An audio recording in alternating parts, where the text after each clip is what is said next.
Buongiorno Mario y benvenuto entre nosotros a la presentación de tu libro, que en euskera se titula Gaua Harago Bultzatuz.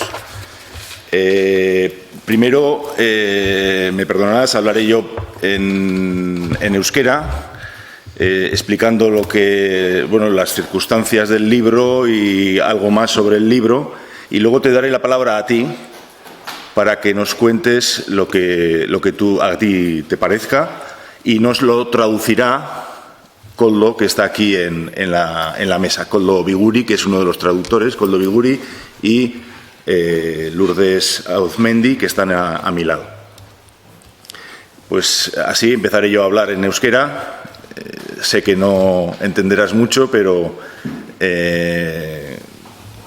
luego hablarás tú. Oso ondo, horrela hasiko gera. Mario Calabresi Milanen jaio zen, 1970ean. Kazetaria da, kazetari eskarmentuduna, eta idazlea baita ere. La Estampa eta La República egunkarien zuzendari izana da. Eta, baditu beste hainbat liburu argitaratuta, beste 4 bat behintzat bai, baina honekin egin zen ezaguna, Gaua Harago Bultzatuz, 2007an argitaratu zena Italian, eta, gaztelaniaz oain dela 2 urte, besterik ez. Gaztelaniaz beste izenburu bat zeukan, behar bada, gero itzultzaileek azalduko dute zergatik gure izenburua, Salir de la Noche zen gaztelaniaz. Eta badu oso azpi titulu esanguratsua eta azalpenezkoa, ezta? Eta hori da, nire familiaren historia eta terrorismoaren beste biktima batzuena. Beraz, bera terrorismoaren biktimatzat jotzen du bere burua eta beste biktima batzuen historia kontatzen du. Berea eta beste batzuena. Lourdes Auzmendi eta Koldo Biguri izan dira itzultzaileak, esan dugun bezala, 2 itzultzaile veterano esateran joan, baina, historiko esan dezagun. Eta gainera esan dezagun kasu honetan, liburua argitaratzen dela haien iniziatibaz, gure gana jozutelako eta guri ondo iruditu zitzaigulako liburu hau euskaraz egotea.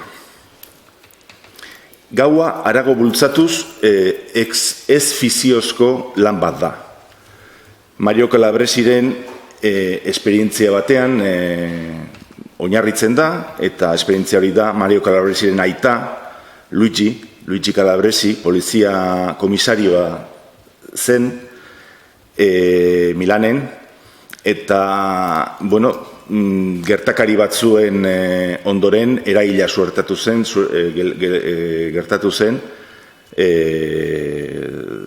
kalean bertan, etxe azpian. 1979ko abenduan, Milanen sarraski bat gertatu zen, Piazza Fontana izeneko plazan, eta banketxe batean.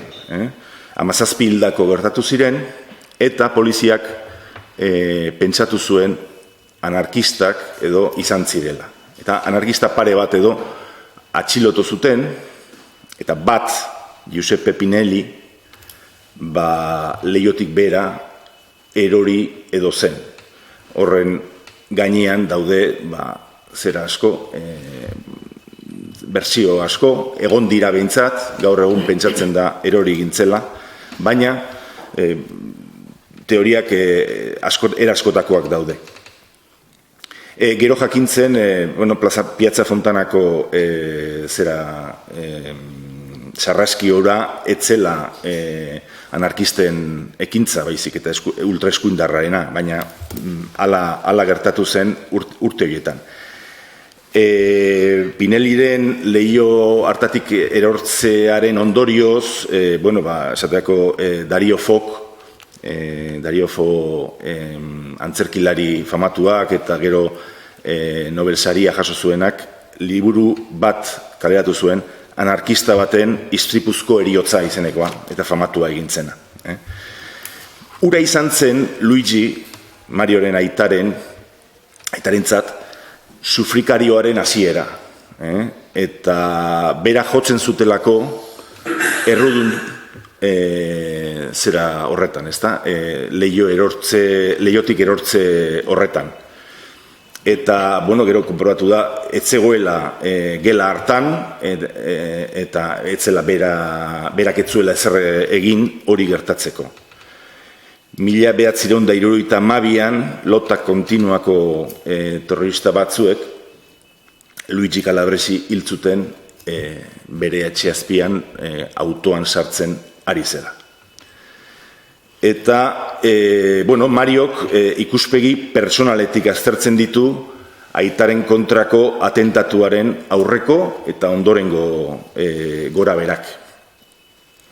Ordukoa da, 70ko urteetan eta Italian, berunezko urteak, hemen ere zoritxarrez bolaran egon direnak eta esaera hori, esa molde hori, orduan jarri zen bolaran, Italian. Marioren ikuspegia familiarena da, hasieran behintzat, amarena da, beste bi anaiena da, biktimena da, azkenean. Baina ez da hor geratzen. Eta beste biktima askorengana jotzen du, eta haien lekukutasuna jasotzen du eta liburura ekartzen.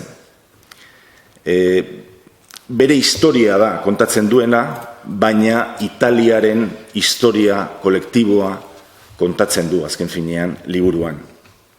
Zer eskaintzen digu liburuak? Liburuak eskaintzen diguna da testigantza indartsu bat eta unibertsala. Azken finean garai hartan gogoratzea da, besterik gabe, hasi Irlandan, irarekin eta loyalisten taldeekin, Alemanian bertan zera Meinhofen zera kasua, eta Euskal Herrian bertan etaren eta eskuineko beste zera terrorismoen kasua, ezta? Beraz, unibertsala da. Egile fidagarri bat dakarkigu, liburu honek, eta kazetari ezagun bat, eta aitortua, eta kazetari on batek egin beharko luken bezala egiaren bila mintzo dena. Euskeraz eskaintzen dugu, arrazoi nabarmenak eta esplikatzeko ere ez dutenak merezi, ze azken finean denak bizi izan ditugu holako gertakariak. Interesgarria izango da kazetaritzan eta memoria historikoan interesa dutenentzat, eta gure esperientzerako ikasgai bikainak ekartzen dizkigu. Indarkeriaren ondorioei buruzko hausnarketa da, eta norbanakoengan ondorio horiek daukaten ondorioak, eta gizartean daukaten ondorioak ere. Arrasto emozionala uzten du eta morala, eta perspektiba humanista batetik kontatua dago, eta hau importantea da, ez mendekatzailea. Memoria historikoa eta erreparazio morala uztartzen ditu, beti ere indarkeriaren biktimei ahotsa emanez, eta haien ahotsa berreskuratuz. Liburuak elkarrizketa eta ulermena sustatzen ditu, eta bakaeren kultura ere bai. Gezurra badirudi ere, liburua minetik sortua bada ere, oinazetik sortua bada ere, esperantzazko liburu bat da, eta ez gorrotuaren liburua. Oinazetik abiatzen da, eta terrorismoaren eta kultura horren gau beltzetik atera behar dugula esaten digu. Eta bizitzaren alde egin behar dugula apustu esaten digu. Baina, bizitzaren alde, baina egia jakinda. Eta behar bada azalean dago horren simbolismoa, azalean bertan, gure zerak azalgileak egindakoa, Iban Landak egindakoa da, eta bertan agertzen da, pixka bat, iluntasunetik argira doan pauso hori lehioak simbolizatzen duena, eta beste gauza asko behar bada simbolizatzen dituena baita ere, ezta? Alde batetik, Pinelliren erortze hori, lehiotik berako erortze hori, bestetik biktimek askotan ikusten dutena, ikusi beharrez luketena ikusten dutena, normalean batzutan behintzat etxe azpian hilik gertatzen dira, eta lehiotik ikusten dute hildakoa, eta horren simbolo ere bada, eta baita biktimak lehio horren atzean babesten direla beste zenbaitetan. Eta azkenik, baita ere, ez dakite zehatuko zaigun, bakarrik horrekin bukatu nahi nuen, esperantzaren lehio irekiaren simbolo ere badela, esan nahi nuen, liburuaren azala.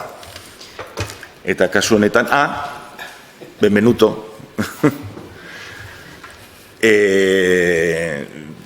Yo ya he terminado, no sé si me has oído, me has escuchado, pero bueno, en principio te daría la palabra para que hablaras tú en este momento.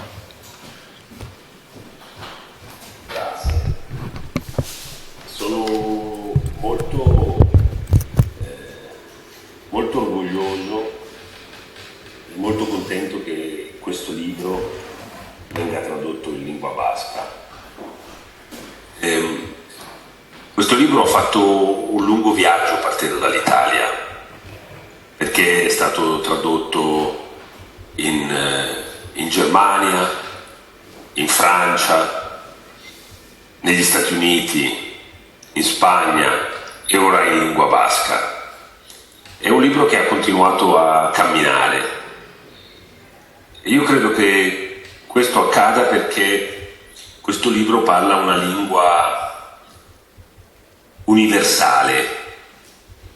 Quando io l'ho scritto pensavo di parlare soltanto dell'Italia, poi andando in Francia mi sono reso conto che veniva capito molto bene in Francia e così in Germania, paesi in cui ci sono stati fenomeni di terrorismo, e poi in Spagna in cui le similitudini sono ancora più forti. Io ho fatto questo libro in un momento in cui in Italia, nel dibattito pubblico, non esisteva per nulla la voce delle vittime, la memoria delle vittime o la voce dei familiari delle vittime, delle vedove, dei figli, dei fratelli, delle sorelle. Ricordo che tante volte avevo visto alla televisione dei servizi giornalistici nell'anniversario dell'omicidio, dell'uccisione di Aldo Moro, che era stato un primo ministro italiano, ministro degli esteri, la vittima più famosa del terrorismo in Italia. E mi ricordo che vedevo in televisione che nell'anniversario venivano intervistati gli ex terroristi. Non veniva intervistata la vedova, non venivano intervistati gli amici o i figli di Aldo Moro. ma venivano intervistati quelli che l'avevano ammazzato. E questa cosa qua per me era sconvolgente. Voglio essere chiaro su una cosa: io non penso che gli ex terroristi non abbiano il diritto di parola, ma penso che in una società sana la parola vada data anche al mondo delle vittime.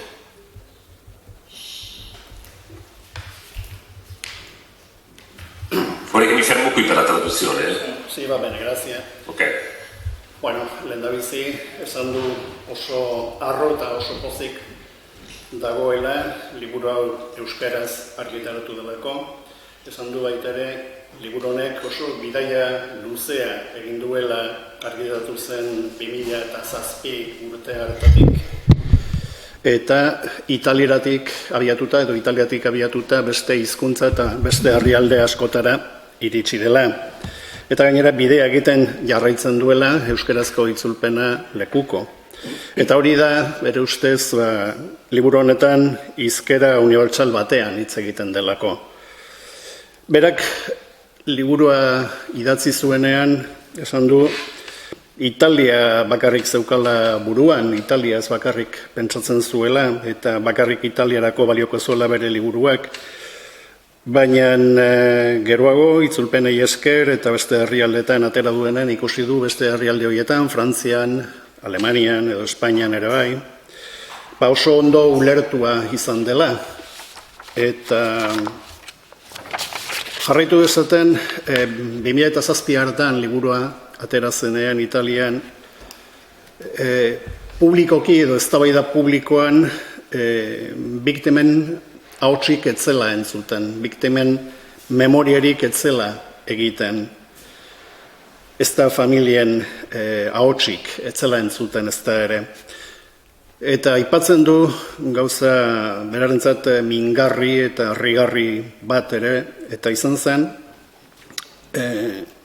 telebistan, Aldo Moro, lehen ministro italiarra, hil zutela eta urte betetze batean, telebistan, egin zutela programa bat, horri buruz, ospakizun ez da esan behar ospakizun, eta oroimen egun horri buruz, eta harrigarriro telebistako programa horretan, ez zietela ahotsa eman ez Aldo Mororen familiari, ez alargunari, ez seme alabei, ez lagunai ere, baizik eta Aldo Moro hil zutenei. Oiei eman zitzaien ahotsa eta ez biktimei edo ez biktimen familiari.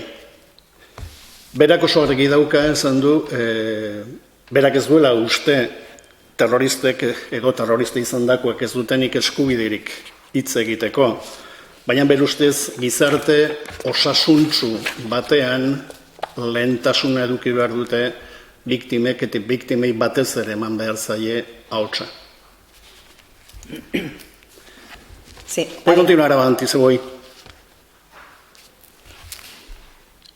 Mario? Sì. No, non sentiamo. Questo libro si chiama Salir de la Noche, o prova a dirlo in basco, Gaua Aragò Bulsatus. Bene. O Bulsatus. Bulsatus. Okay. E questo significa spostare la notte, uscire dalla notte, uscire dal buio. Io ho scritto un libro che non guarda indietro, ma vuole guardare avanti. Io penso che le nostre società abbiano un bisogno fondamentale di parlare di futuro, di superare la stagione del terrorismo. Non possiamo rimanere intrappolati negli anni del terrorismo. Dobbiamo guardare avanti, superare quella stagione, vivere il presente, vivere il futuro. Quindi questo era il pensiero che mi ha spinto a scrivere questo libro.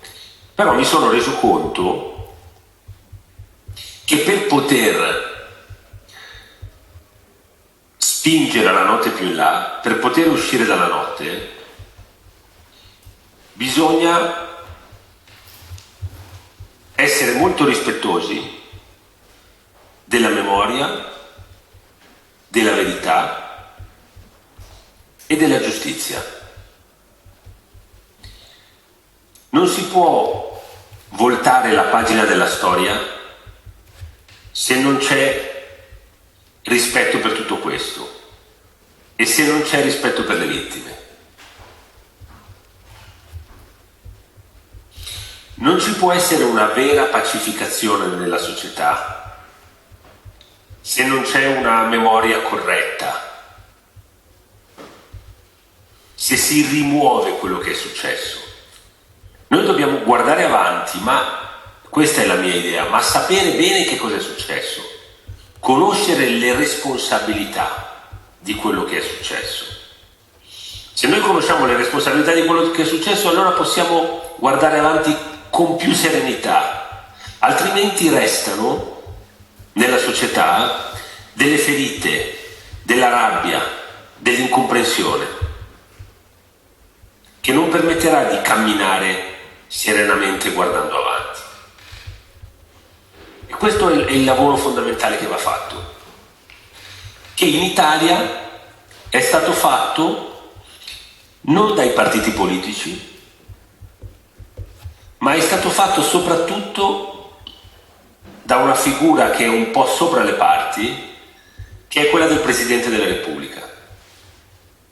E ben 3 Presidenti della Repubblica, prima Carlo Azeglio Ciampi, poi Giorgio Napolitano, che era un presidente che veniva dalla storia del Partito Comunista,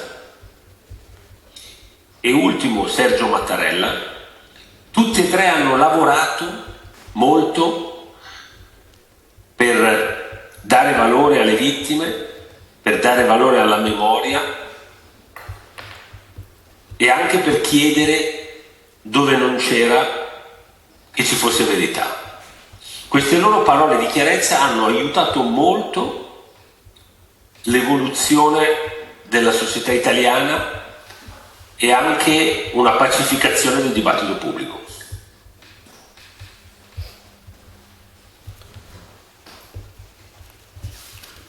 Vale. Bueno, hasi da liburuaren izenburuarekin. Gaua harago bultzatuz, hemen igual esplikatu dezakegu gaztelaniaz, izena dela Salir de la Noche, baina, bueno, gehiago nik uste dut erabaki genuela bultzatu eta ipintzea, ez delako irtete lasai bat, baizik eta bultzaka egin behar dela iluntasunaren kontra, bai? Eta zuzen ere, gainera berez, berak ez du hori esan, baina bueno, guk esan dezakegune bali maduzue, berez Marioren aitatzakoak egindako poema bateko bersolerro bat da, edo hortik aterata dago, baitare. Sì, sto dicendo che anche il titolo del libro viene anche da una poesia, che viene anche nel frontespizio del libro. Spiega un po'... Posso? Sì, sì, certo. Sì. Questo titolo del libro viene da una poesia che ha scritto il mio padre adottivo, il secondo marito di mia madre. Lui era un insegnante delle scuole elementari, un poeta e soprattutto un pittore, e aveva scritto una poesia che l'aveva scritta al mare e era una poesia che parlava di una barca a vela che passava sul mare nella notte e veniva illuminata dai raggi della luna, e la poesia diceva: passa una vela spingendo la notte più in là. E questa idea di spingere la notte più in là a me piaceva tantissimo, perché contiene 2 cose fondamentali. Una, riconosce che c'è una notte, che c'è il buio, che ci sono le tenebre, ma dall'altra anche la possibilità che la notte ci ricorda che la notte finisce e che tornerà la mattina, tornerà il giorno, tornerà la luce.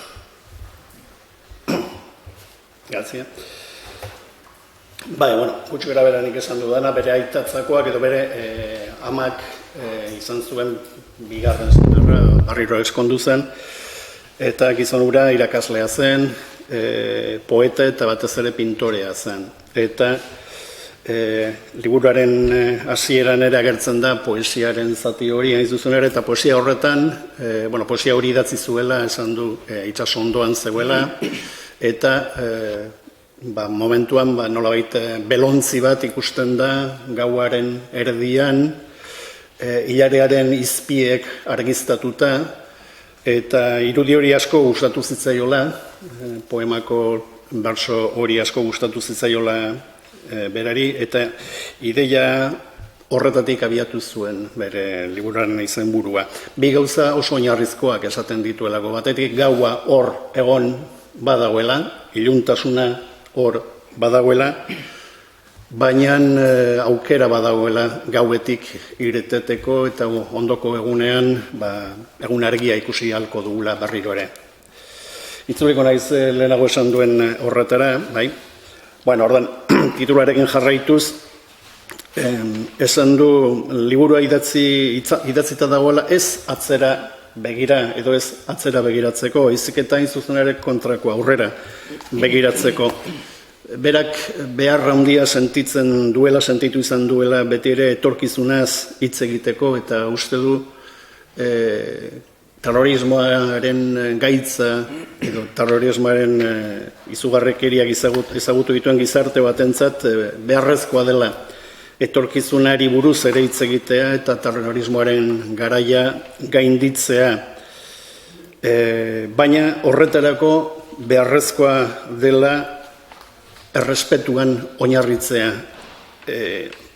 Biktimen oroimenarekiko errespetuan, egiarekiko errespetuan baita ere eta justiziarekiko errespetuan.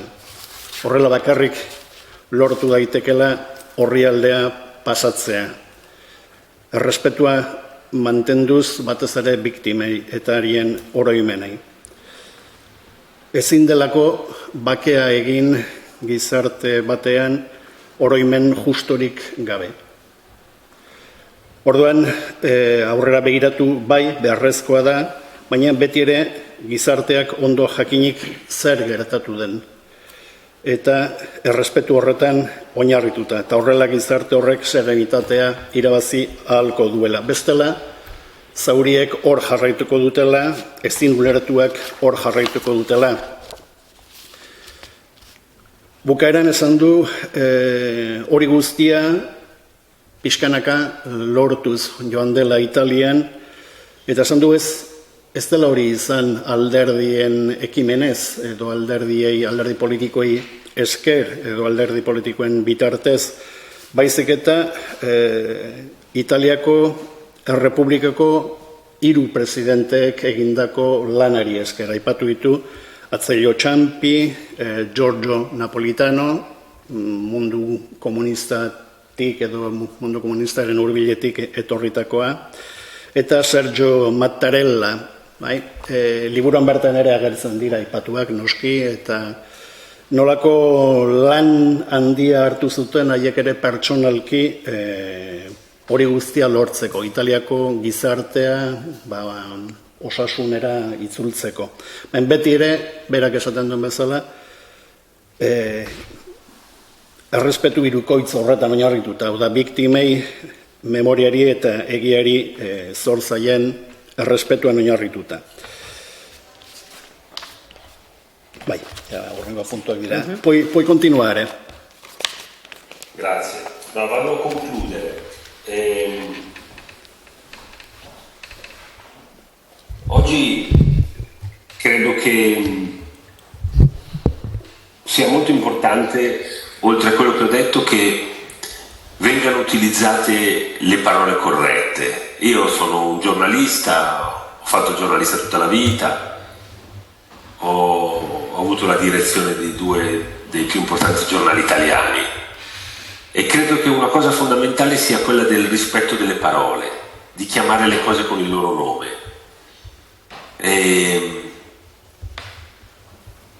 Per esempio, mi è capitato spesso di leggere interviste o vedere interviste alla televisione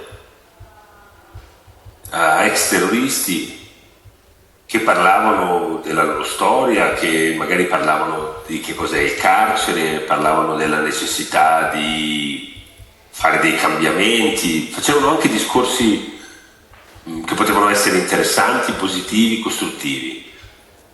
Ma i giornalisti non dicevano mai perché queste persone erano state in carcere, perché erano state condannate.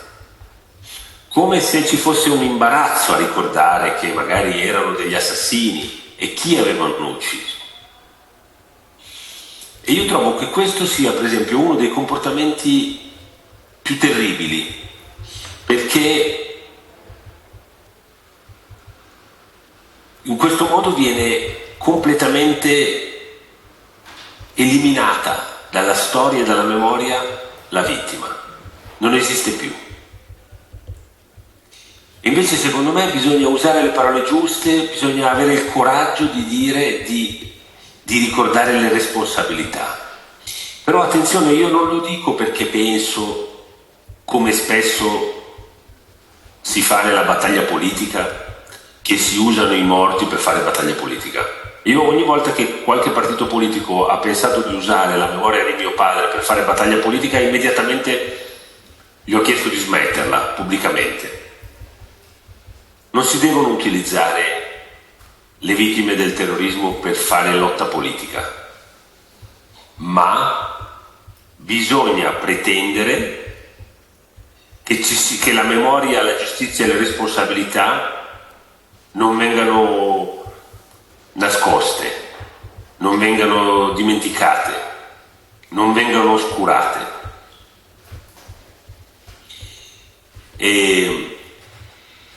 Perché ricordare che cos'è successo non deve essere fatto per tenere la testa rivolta all'indietro, al passato, ma deve essere fatto per poter camminare nel futuro in una società che è libera dal sangue, è libera dalle polemiche, e questo ce la può dare solo la verità. Grazie.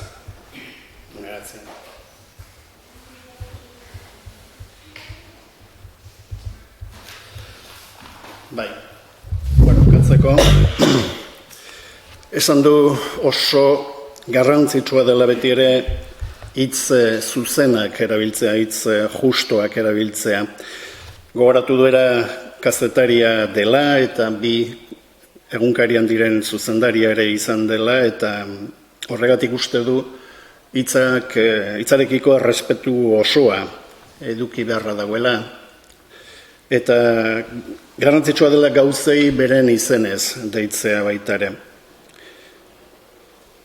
Gogoratu du, askotan, lehenago esan duen bezala, askotan terrorista italiarrean atera izan direla terrorista izandakoak elkarrizketak egiten, eta elkarrizketa horietan, beren bizitzaz, beren kartzela urteez, edo Italian egin beharreko aldaketa politikoez hitz egiten zutela, eta hori berari oso gauza positiboa iruditu izan zaiola. Baina programa horietan sekulen ez zutela esaten ez haiek eta ez kazetariek ere zergatik egonak ziren kartzelen. Hau da, beren hilketak ez ziren aipatu ere egiten. Eta iruditzen zaio hori jarrera ikaragarria dela.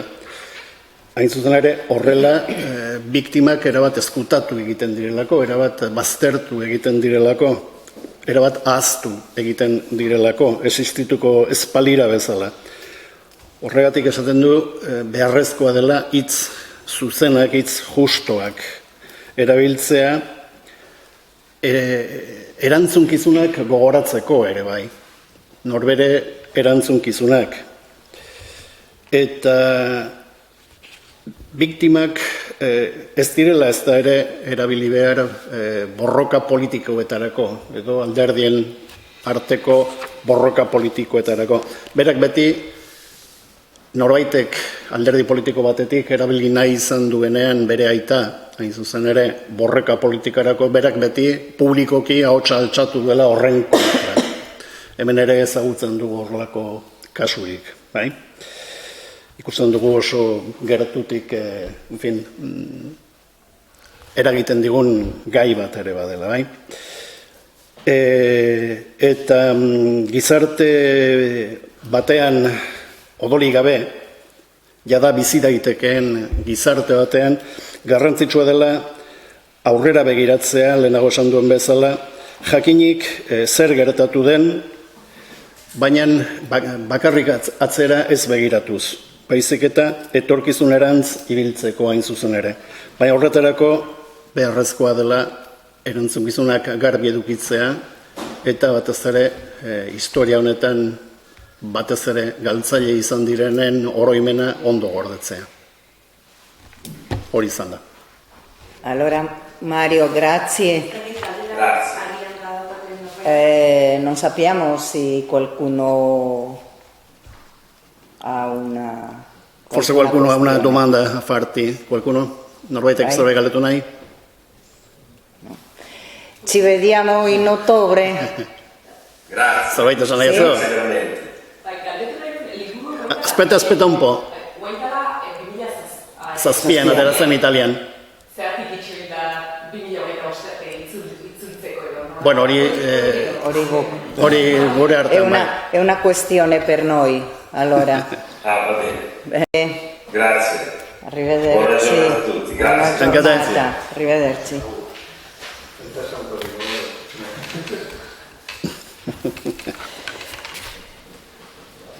Bueno, nik uste dut labur ze benetan, Inaziok egin duen sarreraren ondoren, eta orain Mariok berak eman dizkigun azalpenekin, begira, kasualitatez nik neuzkan lehenengo lerroak ziren horre egin den galderaren bidetik nola bai, 2007an argitaratzen da italieraz, 2023an, alegia, 16 urte geroago argitaratzen da gaztelaniaz, eta orain 25ean argitaratzen dugu euskaraz. Zergatik, nik ez dakit gaztelerara zergatik ekarri zen hain berandu. Guk esan dezakegu zergatik ekarri dugun hain azkar euskarara aldiz. Ze hau bai, benetan izan da, nik uste du gutxita, gertatzen dela kanpoko hizkuntza batetik gurera hain azkar ekartzearena. 2024an gogoratu behar dugu Gipuzkoako liburu saltzaileen gremioak Zilarrezko Euskadi saria eman ziola liburu honi gaztelerazko argitarapenagatik, gaztelerazko bertsioagatik. Eta urte berean baita ere Covite saria jaso zuen, gainera egun gutxiren aldearekin. Hemen izan zuen oihartzuna liburuak. Baina, hori baino lehen, liburua ezagutu genuen, gomendatu zigutelako, aizu, liburu hau argitaratuta dago, nik aitortu behar dizuet, modu erabat unkigarrian kontatua dago bere familiaren eta beste hainbat terrorismoaren biktimen historia. Nik irakurri nuenean, negar egiten nuen. Negar. Baina aldi berean sendatzailea. Irakurtzea kontatzen zituenak, kontatzen zuen moduan,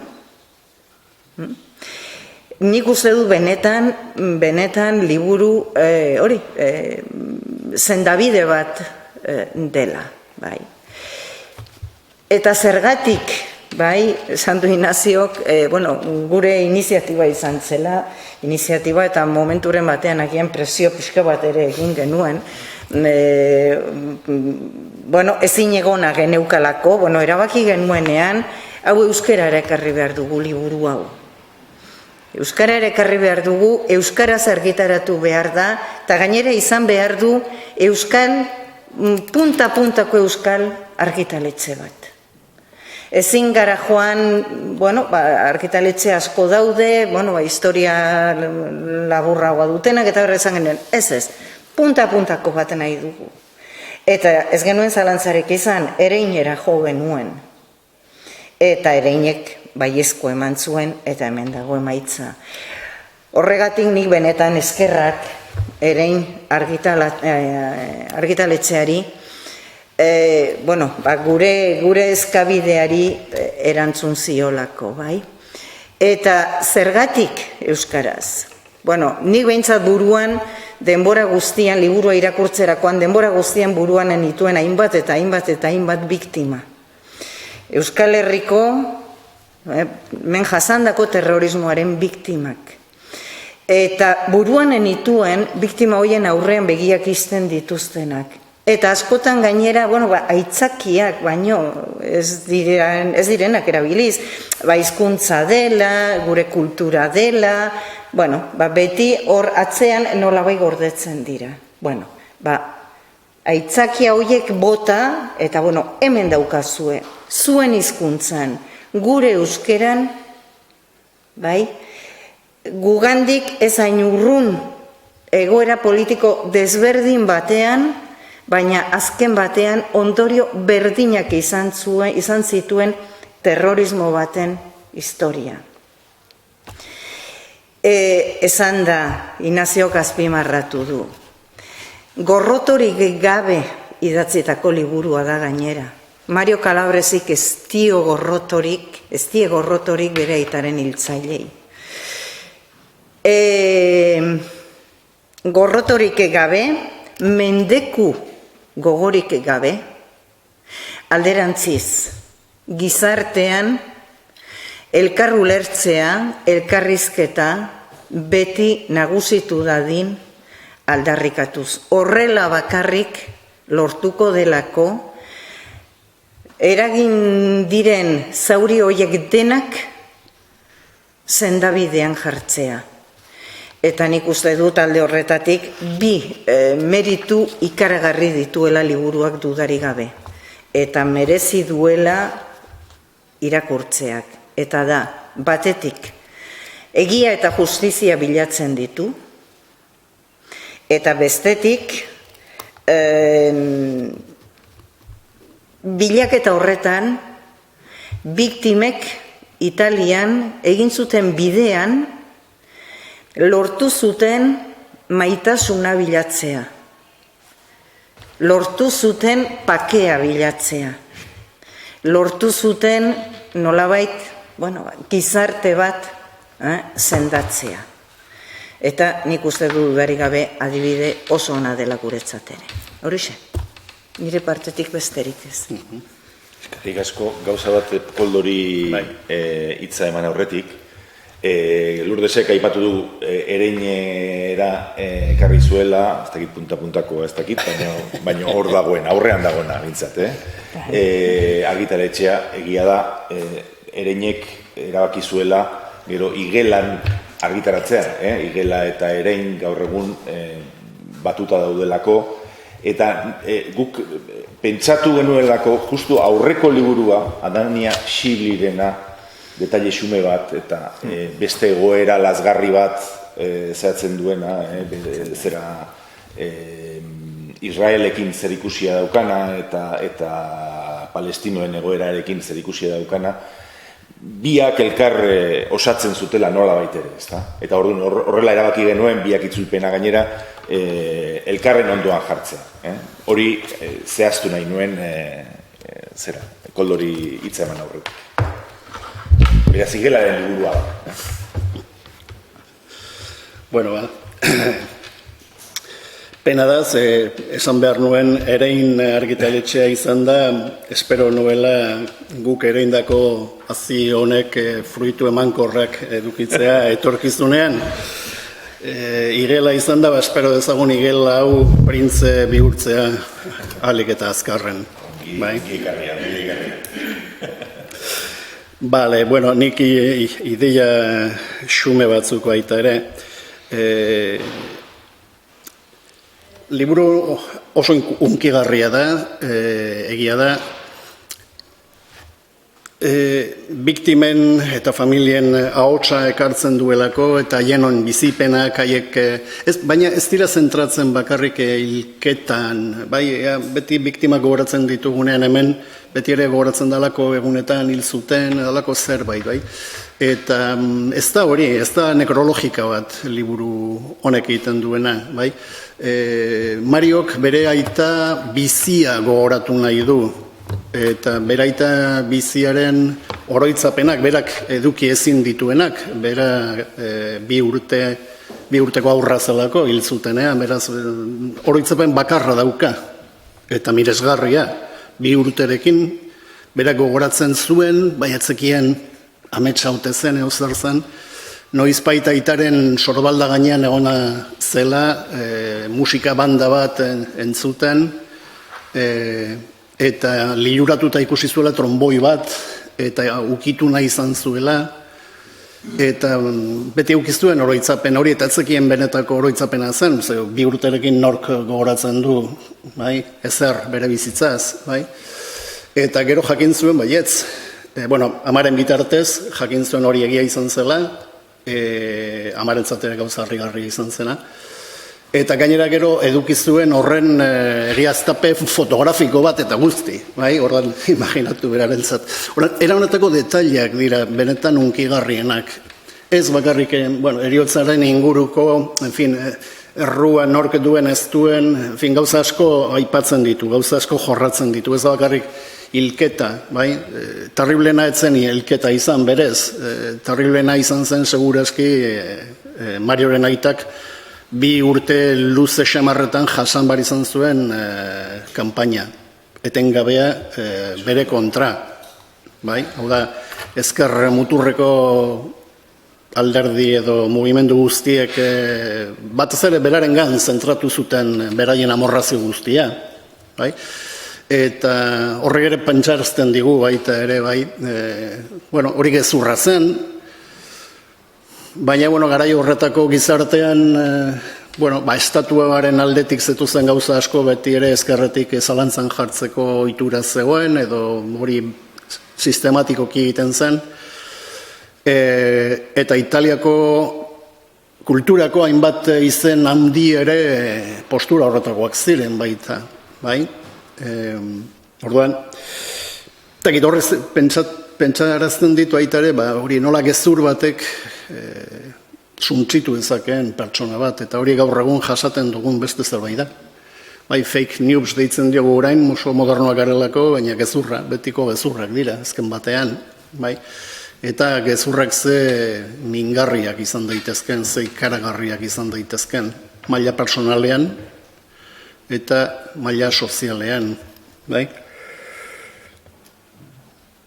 Beste ideia bat esan nahi nuena, nik asko unkitu ninduen liburu hau italieraz irakurri nuenean, lehendabiziko. Hobeto esan da ez nuen irakurri, liburua entzun egin nuen. Audiobook batean entzun nuen Marioren beraren ahotsarekin. Audiobooka berak irakurritakoa da. Beraz, bere ahotsaia ezagutzen nuen, lehendik ere bai. Eta bere ahotsan entzutea oraindik hunkigarriagoa da. Hau da, liburua irakurtzen duzu eta, hor zaudezu bakarrik, baina entzuten duzunean pertsona horren ahotsa da, sartzen zara berehala historian eta historiaren arian, bai, eta askoz gehiago hunkitzen zaitu.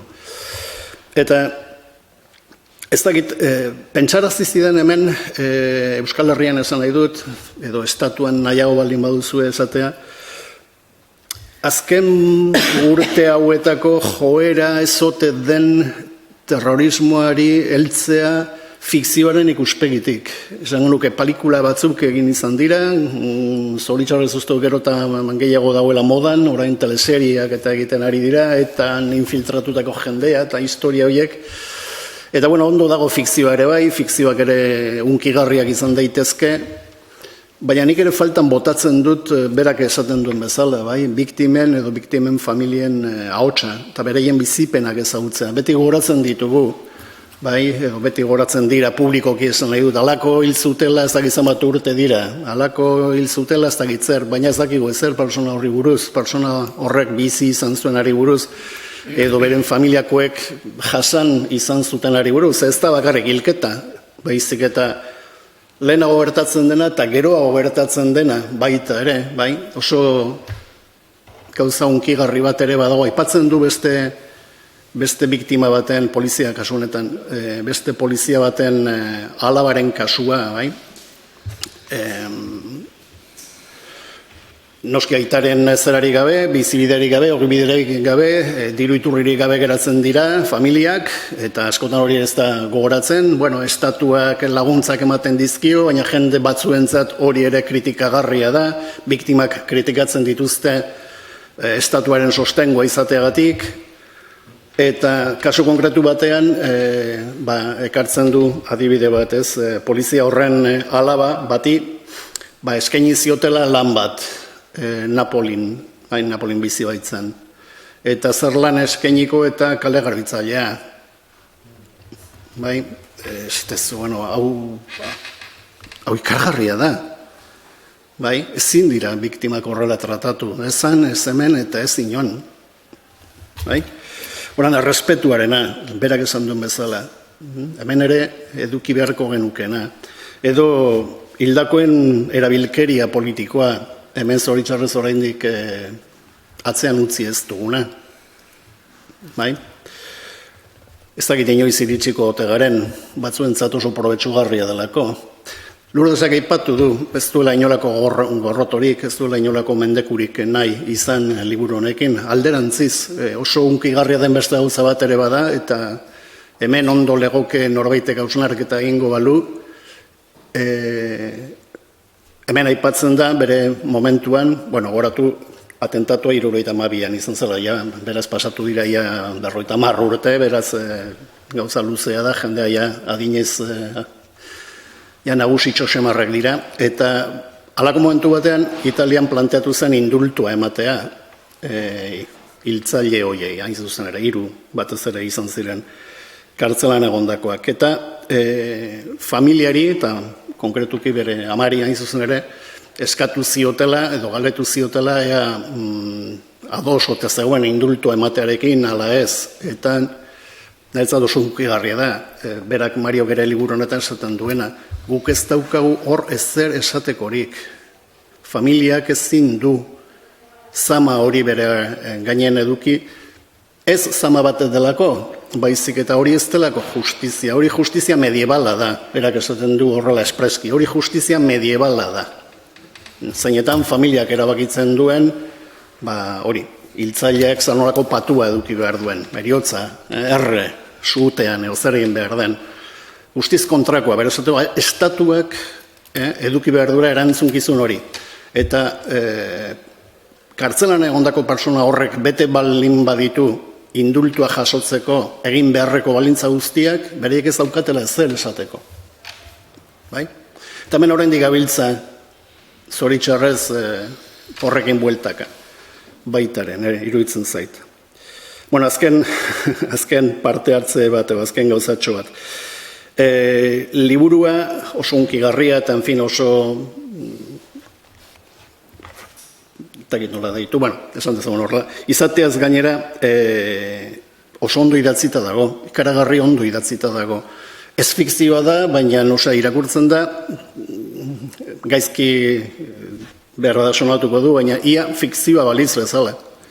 Bai, hau da, Mariok ez du alperrik noski kazetari izana, edo kazetari izatea ez du alperrik, hain zuzen ere, eta oso kazetari ona da, baina baita oso idazle ona, oso ondo idazten du, benetan. Oso idazkera bizia du, kalitate literario handikoa ere esango nuke. Piskat esageratuz esango nuke niri, benetan, daukan hasiera gogoratu izan didala noizbait, 100 urteko bakardadea. Esaten duenan, etzen egun normala, hiltzuten eguna, ez baitago esaterik espero gabekoa izan zenik. Ez dakit, halako reminiscentzia literario batzuk nire horretara eramaten lautenak hain zuzen ere. Ordan, gai honekiko interesa daukaten entzat, nik uste dut oso liburu ona interesgarria dela, hazi eder bat izango litzatekela ereingo bagenu, edo irela printza bihurtuko balitz, baina bestelako, irakurketak besterik gabe edo irakurketarekiko zaletasuna daukaten batek ere zer gozatu aurkituko du liburu honetan ere bai. Usten baldin badidazu, esan ez dudan gauza bat, dudarik gabe eskerrak eman behar dizkiogu Mario Calabresi liburu bikain honegatik. Eta ez bakarrik liburuagatik, baizik baita ere eskaini digun arreta eta laguntza guztiagatik. Zan genion momentuan bertan euskarara itzuli eta argitaratu nahi genula, izugarri pozik jarri zen, esan zuen, hori, asko posten naiz eta bai, hori, aldudan guztia lagunduko dizuet gainera, eta, konsultak egin nahi izan dizkiogunean, beti eskura edukitugu, horregatik ere bene-benetan eskerrak. Nik esango nuke ilusio gehiago indiola gure itzulpenak edo euskaraz ateratzeak, erderaz ateratzeak, baina bai, erderazkoa, imaginatu lezakeen zerbait da, baina euskaraz aterako zenik berarentzat, benetan nik uste berarentzat ere unkigarria izan dela, bai? Nik gauza bat erantzen nahi zuk lehen aipatu duzun kontuari, eta iruditzen zait hor badagoela gauza bat eta da 2007an orain dikan etaren ametsa gaiztoa pilpilian zegoela. Claro. Eta liburu hau ez da berdin irakurtzen 2007an edo 2023an edo 2025an. Eta uste dut hor dauden irakasgaiak direla oraingorako, ez ordurako. Ordurako beste gauza batzuk zeuden. Eta horregatik da garrantzitsua orain, eta esango nuke, emaiz hau sortzen arrazoiak eta zertzea, horregatik ateratzen orain dela 2 urte gaztelaniaz, eta euskeraz, pixka gehiago, tardatu dira ez da. Bai, oso ondo esana. Kiko? Beste galderari guretzat?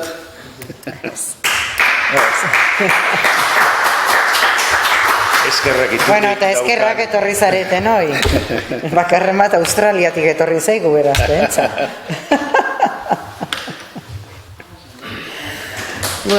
Oso ondo.